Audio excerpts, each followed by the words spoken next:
എപ്പിസോഡിന്റെ തുടക്കത്തിൽ തന്നെ നമ്മളെ കാണിക്കുന്നത് പോലീസ് സ്റ്റേഷനിൽ അവശനായിട്ട് കിടന്നുറങ്ങുന്ന വീറിനെ അവിടുത്തെ പോലീസുകാരൻ വിളിച്ചെണീപ്പിക്കുന്നതാണ്. കുറച്ച് എവിഡൻസും കാര്യങ്ങളെല്ലാം മുമ്പിൽ വെച്ചിട്ട് പറയുന്നുണ്ട്, നീ തന്നെയാണ് ഈ കൊല ചെയ്തതെന്ന് ഞങ്ങൾക്കറിയാം, നിങ്ങൾക്ക് എങ്ങനെ അത് ഉറപ്പായി എന്ന് ചോദിച്ചപ്പോഴേക്കും DNA എല്ലാം മാച്ചാണെന്ന് പറയുന്നുണ്ട്. പക്ഷെ ഞങ്ങൾ ഒരുമിച്ച് താമസിക്കുന്നവരാണ്, അതുകൊണ്ട് അങ്ങനെ DNA വന്നാലും ഞാനാണ് അത് ചെയ്തതെന്ന് എന്താ തെളിവെന്ന് ചോദിക്കുന്നുണ്ട്. ഈ ഒരു കാര്യം സത്യമായിട്ടുള്ളത് കൊണ്ട് തന്നെ നമ്മുടെ കെന്നിനെ വിളിച്ച് പോലീസുകാരൻ ഈ വിവരം പറയുന്നുണ്ട്. ആ ഒരു DNA കൊണ്ട് അവനൊന്നും ചെയ്യാൻ പറ്റില്ല എന്ന് ചോദിക്കുമ്പോഴേക്കും കേസ് ഒന്നും കൂടി സ്ട്രോങ് ആവാൻ വേണ്ടിയിട്ട് കുറച്ചും കൂടി എവിഡൻസ് അത്യാവശ്യമെന്ന് പറയുന്നുണ്ട്. അങ്ങനെ കോള് കട്ട് ചെയ്ത് കഴിഞ്ഞിട്ട് കെന്നാണെങ്കിൽ TV വെച്ച് നോക്കുമ്പോൾ അതിൽ ഫുള്ള് വീറിനെ പറ്റിയുള്ള ന്യൂസ് കാര്യങ്ങളൊക്കെയാണ്. ലാവിഡാണെങ്കിൽ ഇതെല്ലാം അറിഞ്ഞിട്ട് പോലീസ് സ്റ്റേഷനിട്ട് പോവാൻ നിൽക്കുമ്പോഴാണ് അവിടെ കുറച്ച് ഗാർഡ്സ് നിൽപ്പുണ്ടാവും. ഇനി അങ്ങോട്ടും പോകാൻ പറ്റത്തില്ല, ഇൻവെസ്റ്റിഗേഷൻ കഴിയണമെന്നാണ് പറയുന്നത്. ഇതേ സമയത്ത് അങ്ങോട്ടേക്ക് ലിന്നും വരുന്നുണ്ട്. ലിന്ന് ഈ ഒരു സാഹചര്യം മനസ്സിലായിട്ട് അവർ കൺവേർട്ട് ചെയ്ത് സംസാരിച്ചുകൊണ്ട് നിൽക്കുന്ന ഗ്യാപ്പിൽ ലാവിഡ് അവിടുന്ന് രക്ഷപ്പെടുന്നുണ്ട്. അങ്ങനെ ലിന്നും ലാവിഡും കൂടി അവിടുന്ന് ഒരുമിച്ച് പുറപ്പെടുകയാണ്. നീ എന്താ ഇങ്ങനെയൊക്കെ ചെയ്യുന്നതെന്ന് ചോദിക്കുമ്പോഴേക്കും ലാവിഡ് പറയാണ്, നമ്മുടെ അനിയനും മരിച്ചു, നമ്മുടെ ഫ്രണ്ടും ഇങ്ങനെ, ഇനി ഇതിലെന്തെങ്കിലും ചെയ്തേ പറ്റത്തുള്ളൂ, ഇതിനെല്ലാം കാരണം കെൽവിനാണെന്ന്. അതേസമയം കെൽവിനാണെങ്കിൽ ലിന്നിൻ്റെ ഫോണിലേക്ക് വിളിക്കുകയാണ്. ഫോൺ എടുത്തിട്ട് ലിന്നു പറയുന്നത്, ഞാൻ പറയുന്ന സ്ഥലത്തേക്ക് വാ, അവിടെ വെച്ചിട്ട് നമുക്ക് ഇതിനെ പറ്റിയിട്ട് സംസാരിക്കാന്ന്. ഇത് കേൾക്കുന്ന ലാവിഡിന് ഒത്തിരി ദേഷ്യം വരുന്നുണ്ട്. നമ്മുടെ അനിയനെ കൊന്നവനോട് നീ ഇങ്ങനെയാണോ ബിഹേവ് ചെയ്യുന്നതെന്ന്, നീ ഒന്നും മിണ്ടാതിരിക്കുക, നമുക്ക് ആദ്യം അവിടെ പോയി സംസാരിക്കാന്ന്. അവിടെ ചെന്ന വഴി ലാവിഡ് കെൽവിന് ഒരു പഞ്ച് കൊടുക്കുന്നുണ്ട്. നീ എന്തിനാ എൻ്റെ അനിയനെ കൊന്നേന്നൊക്കെ പറഞ്ഞിട്ട് ഒത്തിരി ഒച്ചിടുന്നുണ്ട്. കെൽവിനാണെങ്കിൽ പറയുന്നുണ്ട്, ഞാനൊന്ന് പറയുന്നത് നിങ്ങൾ സമാധാനത്തോടെ കേൾക്കാൻ. ലിന്നാണെങ്കിൽ ലാവിഡിനെ സമാധാനിപ്പിക്കുന്നുണ്ട്, നമുക്ക് ആദ്യം പറയുന്നത് കേൾക്കാന്ന്. നീ എൻ്റെ അനിയനെ എന്തെങ്കിലും ചെയ്തോന്ന് നമ്മുടെ ലിന്ന് ചോദിക്കുന്നതിന് ഞാൻ ശരിക്കും ഒന്നും ചെയ്തില്ല. അന്നത്തെ ദിവസമാണെങ്കിൽ അവൻ എല്ലാ സത്യവും വീറിനോട് പറയുമെന്ന് പേടിച്ച് ഞാൻ അവനെ അവിടെ അടിച്ചിട്ടായിരുന്നു. ആ ബ്ലഡെല്ലാം തുടച്ച് തിരിച്ചു വരുന്ന വഴിയിൽ അവനെ കാണാനുണ്ടായില്ല. തട്ടിക്കൊണ്ടുപോയത് വേറെ ആരുമല്ല, ഇപ്പം എനിക്ക് ഉറപ്പുണ്ട് അത് കെന്നാണെന്ന്. ഇത് മനസ്സിലാക്കിയ ലിന്നാണെങ്കിൽ അവിടുത്തെ ഏറ്റവും ടോപ്പായിട്ടുള്ള ഈ ഗുണ്ടാ സംഘത്തിനെ കോണ്ടാക്ട് ചെയ്ത് നോക്കുന്നുണ്ട്. കാരണം കെന്നിന് അങ്ങനത്തെ ആൾക്കാരൊക്കെ ആയിട്ട് ഭയങ്കര പിടിപാടാണ്. റാം എന്ന് പറയുന്ന ഒരാളെ പോയി കാണാനും കെൽവിനോട് പറയുന്നുണ്ട്. കെൽവിൻ പറയാണ്, ഓക്കെ ഞാൻ ഒറ്റയ്ക്ക് തന്നെ പോയി കണ്ടോളാന്ന്. ഞാനും പോകാന്ന് പറയുന്നുണ്ടെങ്കിൽ ലാവിഡിനെ വിടുന്നില്ല. എന്നാ വീറിന്റെ കാര്യം അന്വേഷിച്ചിട്ട് അവൻ്റെ അച്ഛൻ്റെ അടുത്തേക്ക് പോവാന്ന് പറഞ്ഞിട്ട് ലാവിഡ് ഓടുന്നു പോകുന്നുണ്ട്. കുറച്ച് സമയത്തിന് ശേഷം അങ്ങോട്ടേക്ക് ഞാന വരാണ്. ഞാന വന്ന പാടെ നല്ല രീതിക്ക് ദേഷ്യപ്പെടുന്നുണ്ട്. ആദ്യം നീ അകത്തേക്ക് പോവാ, ഞാൻ പറയുന്നത് ചിലപ്പോൾ നിനക്കിപ്പോൾ ഉൾക്കൊള്ളാൻ പറ്റുന്നുണ്ടായിരിക്കില്ല, പക്ഷേ ഈ വ്യക്തി പറഞ്ഞാൽ നിനക്കത് മനസ്സിലാവുമെന്ന് പറഞ്ഞിട്ട് ലിന്നിനെ കാണിച്ചു കൊടുക്കാണ്. ലിന്നും പറയുന്നുണ്ട് നീ ഇങ്ങോട്ട് വരാനായിട്ട്. ലിന്നെ, നീ എനിക്ക് വേണ്ടി ഇവളോട് എല്ലാ സത്യവും പറയണമെന്ന് കെൽവിനും പറയുന്നുണ്ട്. അങ്ങനെ അവിടെ നിന്ന് സീൻ കട്ടാക്കിയിട്ട് നമ്മളെ കാണിക്കുന്നത് നമ്മുടെ വീറിന്റെ അച്ഛനാണ്. അദ്ദേഹമാണെങ്കിൽ നടന്നുകൊണ്ടിരിക്കുന്ന പ്രശ്നത്തിന്റെ TV ഷോസും കാര്യങ്ങളും ന്യൂസ് എല്ലാം കണ്ടുകൊണ്ടിരിക്കുകയാണ്.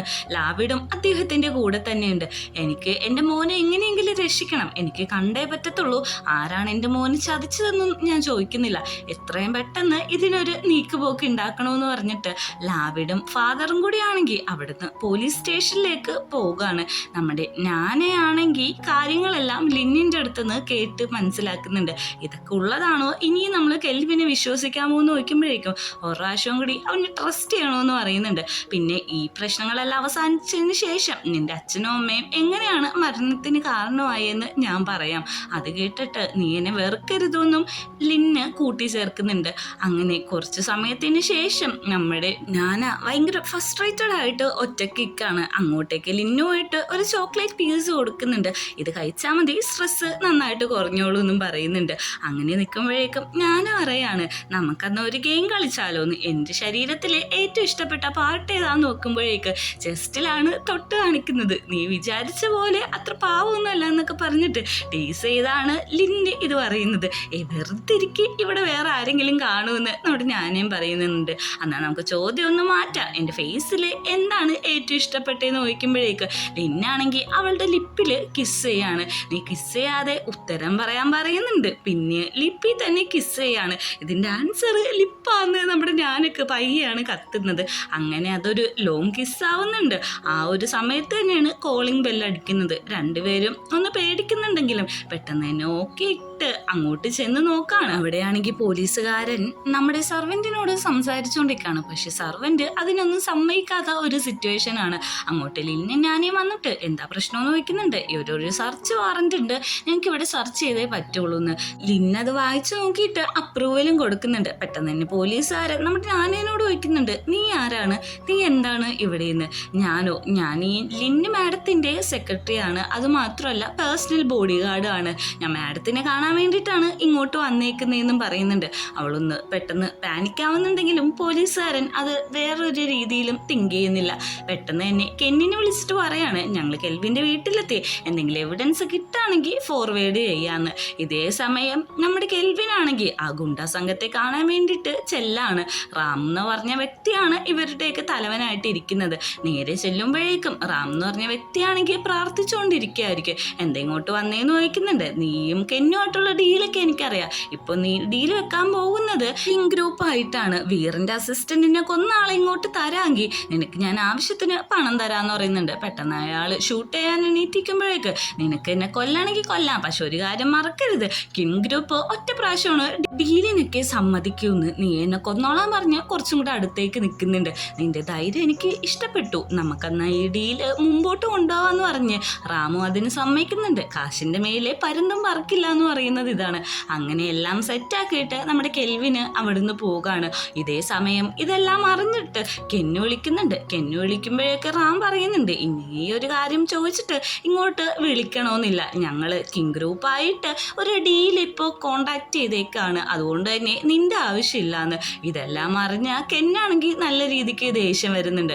അവൻ ഫോൺ വിളിച്ചിട്ട് ആരെയോടോ എന്തോ സംസാരിക്കുന്നുണ്ട്. അവിടുന്ന് സെയിം കട്ടായിട്ടുണ്ടെങ്കിൽ ഫാദറും ലാവിഡും കൂടി നമ്മുടെ വീറിനെ കാണാനായിട്ട് പോലീസ് സ്റ്റേഷനായിട്ട് എത്തുന്നുണ്ട്. അവിടെ കുറെ മാധ്യമ പ്രവർത്തകരുണ്ട്. അവരോരോ ചോദ്യം ചോദിക്കുന്നുണ്ടെങ്കിലും ഒന്നിനും ആൻസർ പറയുന്നില്ല. അകത്തേക്ക് കയറാൻ നിൽക്കുമ്പോൾ ആ പോലീസുകാരൻ പറയുന്നുണ്ട് കയറാൻ പറ്റത്തില്ല, അകത്ത് ക്വസ്റ്റ്യൻസ് നടന്നുകൊണ്ടിരിക്കാന്ന്. നമ്മുടെ അകത്ത് കാണിക്കുകയാണെങ്കിൽ നമ്മുടെ വീറിനെ ഒരു ചെയറിൽ ഇരുത്തേക്കാണ്.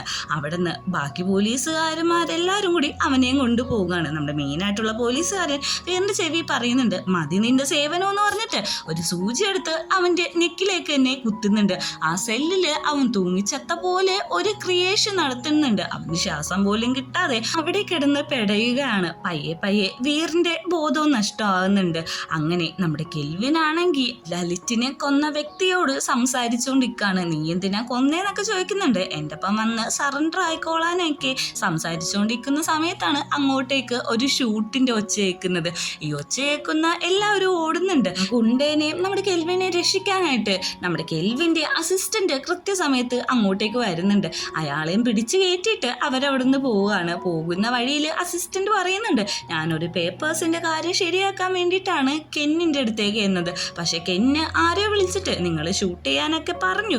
അപ്പോഴേക്കും എനിക്ക് ലൊക്കേഷൻ എല്ലാം മനസ്സിലായി, അങ്ങനെയാണ് ഞാൻ ഇങ്ങോട്ടേക്ക് വന്നതെന്ന് പറയുന്നുണ്ട്. കെൽവിനാണെങ്കിൽ അസിസ്റ്റന്റിനോട് നേരത്തെ നടന്ന കാര്യങ്ങൾക്ക് സോറിയും പറയുന്നുണ്ട്. ലാവിഡിന്റെ അടുത്തേക്ക് നമ്മുടെ ഞാനും ലിന്നും കൂടി വരുമ്പോഴേക്ക് വീർ എന്തേന്ന് ചോദിക്കുന്നുണ്ട്. വീറാണെങ്കിൽ സൂസൈഡ് അറ്റംപ്റ്റിന് ശ്രമിച്ചു, അതുകൊണ്ട് തന്നെ ഹോസ്പിറ്റലിട്ട് കൊണ്ടുപോയേക്കാണ്, മരിച്ചെന്നാണ് എല്ലാവരും പറയുന്നതെന്ന് പറയുന്നുണ്ട്. ഇത് കേൾക്കുന്ന നമ്മുടെ ഞാനയുടെ കൺട്രോള് ഫുള്ളും പോവുകയാണ്.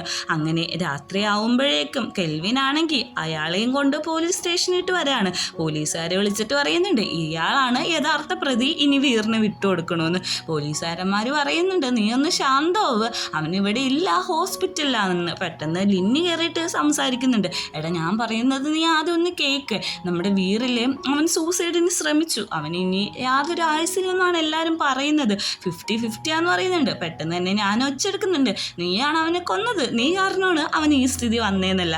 എല്ലാം കൺട്രോൾ പോയാൽ നമ്മുടെ കെൽവിനാണെങ്കിൽ ഹോസ്പിറ്റലിലേക്ക് ചെല്ലുന്നുണ്ട്. ഞാനും ലിന്നും ചെല്ലുമ്പോഴേക്കും അവര് ഒന്നും മിണ്ടാതെ നിൽക്കുകയാണ്. പെട്ടെന്ന് തന്നെ ഡോക്ടർ വന്നിട്ട് പറയുന്നുണ്ട്, എനിക്കിതിലൊരു ചാൻസ് തരാൻ പറ്റത്തില്ല, നിങ്ങൾ എന്തായാലും ദൈവത്തെ വിളിക്കുക, 50-50 ഉള്ളൂ, കാരണം അത്രയും പസില് കുറഞ്ഞപ്പോഴാണല്ലോ ഇവിടെ എത്തിച്ചേന്ന്.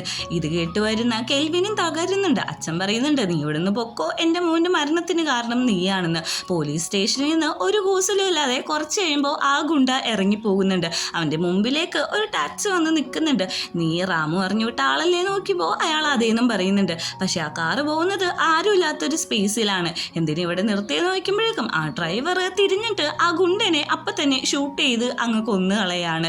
ഇതേ സമയം ലിന്നാണെങ്കിൽ ലാവിഡിനെയും കൊണ്ടിട്ട് റൂമിട്ട് ചെല്ലുന്നു. ചെല്ലുന്നുണ്ട്. നീ ഇന്നിവിടെ വിശ്രമിക്ക്, നമുക്ക് നാളെ എന്താന്ന് വെച്ചാൽ സംസാരിക്കാന്നും പറയുന്നുണ്ട്. കെൽവിൻ ആണെങ്കിൽ അവന്റെ വീട്ടിൽ കള്ളോടിച്ച് ഭയങ്കര ബോധമില്ലാതെ ഇരിക്കുന്നേ കാണിച്ചിട്ടാണ് 7ാമത്തെ എപ്പിസോഡ് അവസാനിക്കുന്നത്.